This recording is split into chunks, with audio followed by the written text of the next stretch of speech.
This Mama Mary in the tree. I was here since the first time I came here in the Netherlands. Peter bring me here actually. Dito niya ako dinala dahil nagpapakita dito si Mama Mary sa puno na to. And then ang ginawa ng mga tao, naglalagay sila ng mga rosary na yan, all silver things. And now, actually, ginawa nila, nilagay nila sa isang chapel tong puno. And then after, ginawa nila ng simbahan, dinugtungan nila ng simbahan. So I was here since I came to the Netherlands. That was 1994. And of course, this is the only church always open. Actually, if you need yung happy ka, malungkot ka, I always came here. And especially during my cancer treatment, I live in the Netherlands 2007 till 2009. So, dito ko lagi madalas kay Mama Mary. So, sa simbahan na to, sa puno na to, always, pag may hinihiling ako, lagi ako dito. And now again, 2025,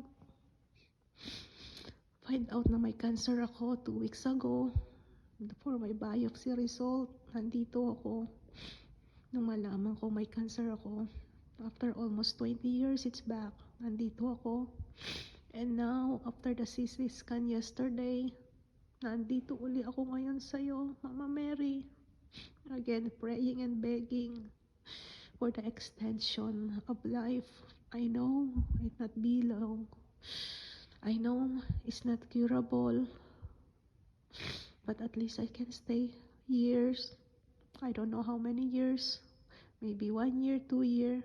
But at least I can say goodbye to all my loved ones.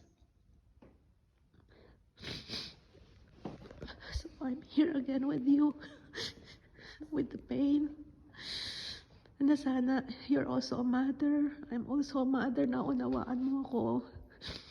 Nung nagpray ako 2007, I asked for 20 years because my Rico was 3 years old only. Sabi ko, 23 years old na siya. Okay na siya after 20 years na extension. So thankful, mag-go almost 20 years, 2007. So now, wala pa yung 20 years. Eto, they find out na may cancer uli ako. The cancer actually was there. Never been a cancer-free. Pero, kaso nga lang, kumalat na siya. So now, my cancer comes for my lungs at saka sa bone. So I don't need to do any treatment. No chemo, no radio. Because hindi kailangan dahil wala nang treat. It's not treatable na yung cancer ko. But, I know, I believe in God. I believe in miracle. I believe in you. I believe in you, God the Father Almighty, that you will extend my life. Para sa mga mahal ko sa buhay, maging okay lahat. Di pa po okay din ang Rico ko. Sabi nga niya, kailangan makita ko pa yung anak niya. So, wish and pray. More years pa naman. Wag naman 1 year lang. Sabi naman ay year daw eh. So, years eh. So at least, happy ko nga. I'm so thankful pa rin that I not die in the accident last week. Last Tuesday. Buhay pa rin ako. At least I will die in cancer. So I can say sorry for all my sins kung kanino ako nagkasala sa mga pinagkasalahan ko. Sorry, I still can ask forgiveness. Patawad. Sorry sa lahat ng nagawa kong pagkakamali. Kaibigan, kamag-anak, sa magulang ko, mga anak ko. Kung uli man ang buhay ko. Patawarin niyo ako. Sorry. At least I have a time to say sorry. Sorry sa God. Support to punishment. Kung ano mang hirap ang dadanasin ko mula ngayon hanggang bago ako mawala. Basta't napatawad niyo lang ako sa mga kasalanan ko dito sa mundo. Tanggapin niyo po ako dyan ng maluwag. Okay na po ako. Okay na naman ako eh. Since I was 10, gusto ko naman talaga magsilbi sa inyo. Gusto kong kasal sa'yo, Papa God. Gusto kong maging madre. Pero hindi nangyari. Was 17, naging pregnant. Hindi mo ginusto na mapunta ako sa loob ng kumbento. Dahil marami pala akong gagawin sa labas. Kaya nga noong 2007, I told you, if you need me there, I'm ready. Just take care for my family. I'm so thankful na almost 20 years binigyan niyo pa rin ako dito sa lupa. Nakasama ko sila, lumaki Rico ko, lumaki pa rin ang mga anak ko. Maraming nakilala, nagkaroon ng karanasan, good and bad, all experience. But I'm so thankful po.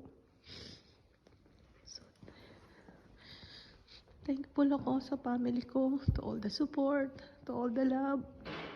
I know, dadaling ko sila sa inyo. At magkikita-kita kami dyan. Magkakasama-sama sa buhay na walang hanggan.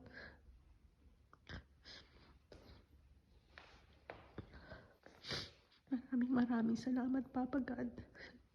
Gabayan niyo lagi ang mga anak ko, ang mga mahal ko sa buhay. At wish ko lang magkasama-sama sila. Dito man, magkasama sila dito forever. Bago ako mawala, maiayos ko lahat yun. Para sa mga anak ko, para hindi ko naman sila iwanan ng hiwa-hiwalay. Nakasama ko pa yung mga apo ko. Tagal ko na silang hindi nakasama. Ang pamilya ko, almost 10 years na.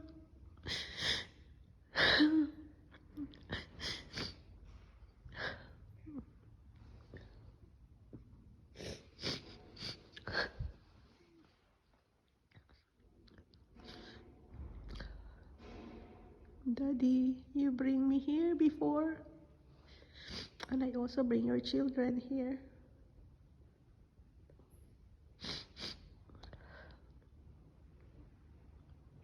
I know this is a miraculous tree, so we can ask Mama Mary.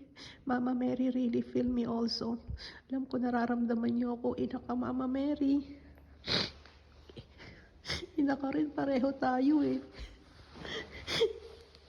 Ay, umiyak ka kay Jesus. Ganon din ako. Ayaw kong iwan ng mga anak ko na hindi pa okay. Basta as long na okay na sila, please. Help me na maging okay yung mga anak ko bago ko umalis.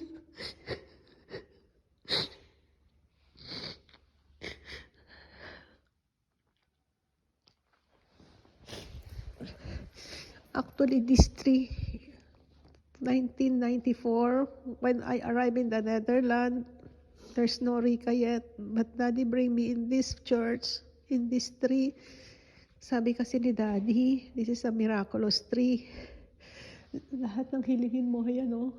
There's a lot of people na they're putting rosary, putting all the things here. Kasi nagpakita dito si Mama Mary. So kaya dito ko kayo dinala kasi si Mama Mary siya. I know Mama Mary feel me now. But I'm really so thankful actually for few days. I'm praying na wag naman 3 months or 6 months na I will be gone. I'm praying for a years na may aayos ko pa kayo because my Rico baby is not yet okay.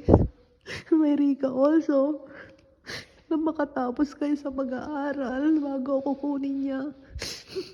That's only my worry, and sana sama-sama kayo ng mga kapatid niyo. You all be here in Europe. So ngayon may time pa naman si Mama. Sana God help me naman yung dream ko bago ako umalis. Bago ko kayo iwan, matupad sana na okay kayong lahat. Actually, sabi ko nga kay Papa God bibili ako ng loto. 21,500,000 ang loto sa Friday. Okay lang mamatay na ako. Iwanan ko na lang sa inyo yung 21 million para at least alam ko na ba okay kayo. Not now. But alam ko, meron mo siyang way. He has a way. Pero at least alam na nating lahat. We just ready and prepared. At kailangan good girl and good boy kayo kasi doon tayo magkikita-kita sa langit. Huwag kayong magiging bad because Daddy is there, your lolo is there. They are good boy, they are good boy. So, kailangan magpakagod tayo para sama-sama tayo sa forever na life. Say sorry for all the sins. I said I can say sorry for all the people where I got sin. Kung ano may pagkakamali ni Mama, forgive me. And I also ask the people and ask Lord for forgiveness for all the sin that I did here in earth. And I admit it all. Sorry po, Lord. But thank you for this extension of life. Maraming salamat po at years pa. Sana maraming years po. I believe in you. I believe in miracle. We only believe in Christ from now on. This life actually is a blessing. From this day, this is a blessing. So kaya kailangan gamitin ko to para ipadama sa inyo na mahal na mahal na mahal ko kayo. Gagawin ko lahat para sa inyo. Sa inyo, love, Crisaluela. Kagaya nga nasabi ko sa'yo, love. Ginawa ko na dati. Ang sakripisyong ginawa ko sa inyo, gagawin ko pa rin yun ngayon. Para sa inyo. Hanggang sa huling hininga ko, para sa inyo. Maging maayos lang kayo. I love you all.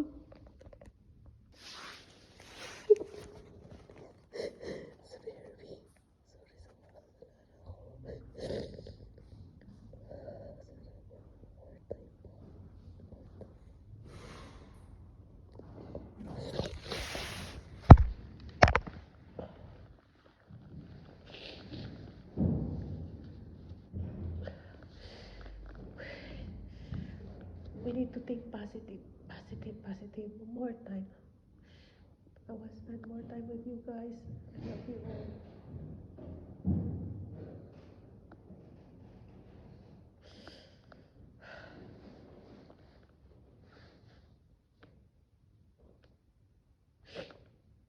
This church is always open, so you always can come here. From almost 30 years, I always came here when I'm happy to say thank you. When I'm feeling down. When I had the cancer, 2007, I was here also. Most of the time. So this church, Mama Mary see all my pain for almost 30 years. And until now, I'm here.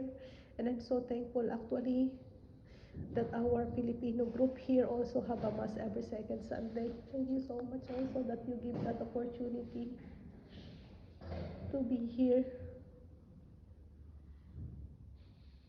At least may nasimulan ako dito.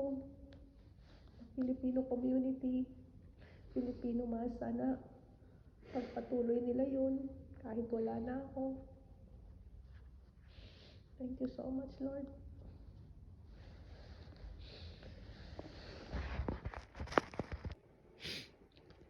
Daddy, just back from the hospital.